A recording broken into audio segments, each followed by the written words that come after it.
Hey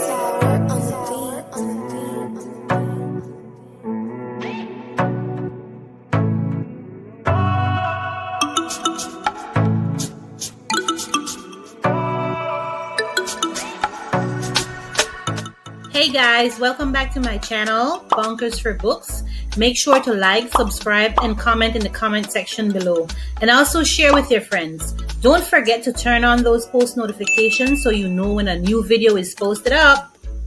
So today's story will be read from The Alchemy of Words, Volume 2. And this story is entitled Piel Canela, and it was written by Melba Marin-Velasquez. So without further ado, let's get into the story. Piel Canela by Melba Velasquez.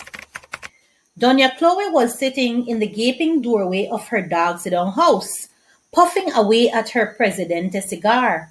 Every now and then, she would lift the front of her wide skirt, flap it up and down, and tuck it in again between her huge dimpled legs.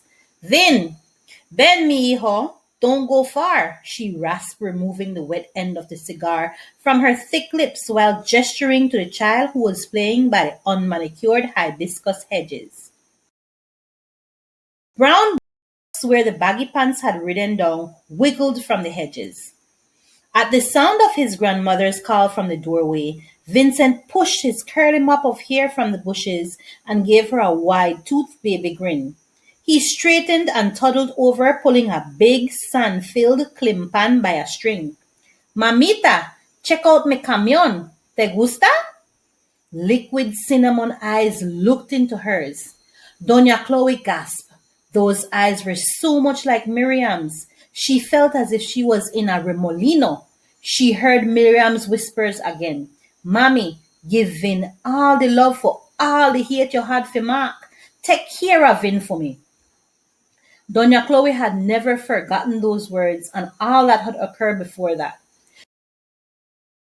She could still remember the creak of the white board windows as Miriam went to a rendezvous with Mark, the negrito who lived on Zapote Street, a block away from Bocatora Street where they live.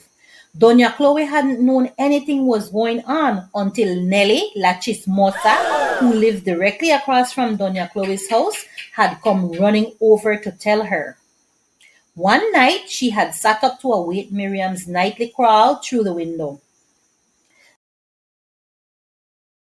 "Miriam, hija de la ganchucha, how many times I have tell you I don't want to see you with that negrito cabeza de witch?" What?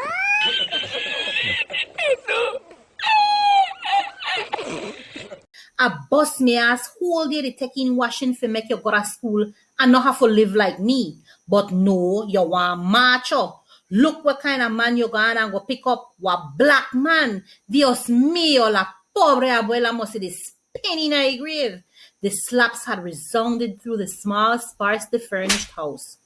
This had happened almost every night.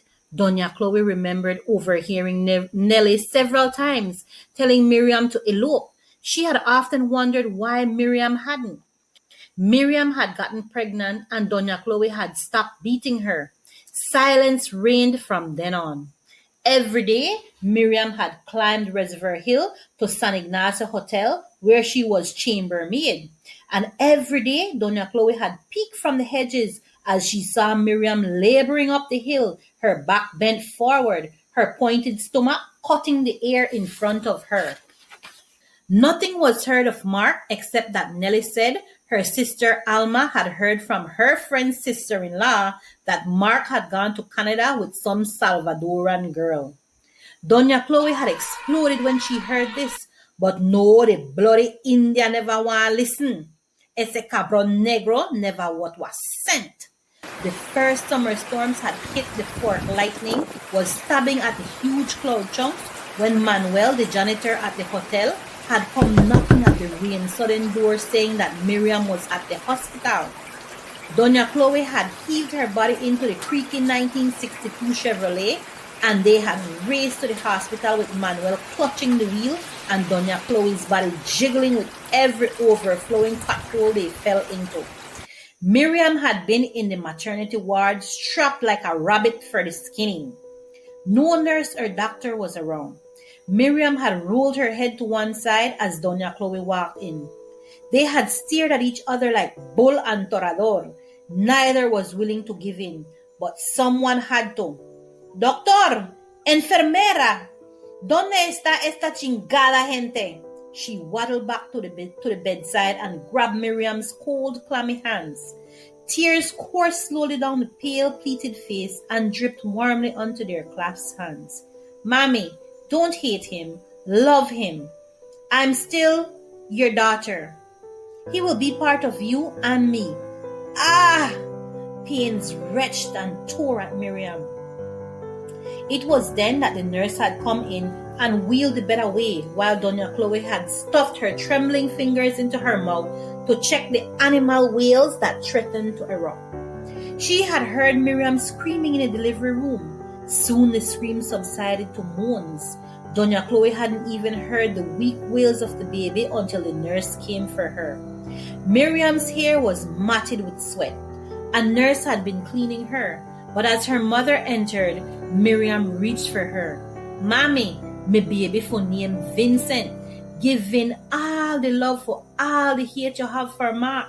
Take care of Vin for me. The nurse had rushed over as Miriam's head rolled over to a side. Doña Chloe shrieked at the still form on the white sheets, unaware the nurse had pushed a bundle into her dimpled arms. Manuel had taken the weeping, inconsolable Doña Chloe home, and the neighbors had taken care of the wake, and everyone chipped in to help with the funeral expenses. Doña Chloe had had no choice but to keep the baby whom Miriam had said was to be named Vincent. She had left him alone most of the time. She had changed his diaper when he needed changing and fed him when he needed feeding. She had hung an old wooden crate from the exposed beams. Next, she had torn an old blanket and padded the crate. This was Vincent's crib. Nellie had brought over some diapers which had belonged to her nephew and some booties and sweaters she had knitted.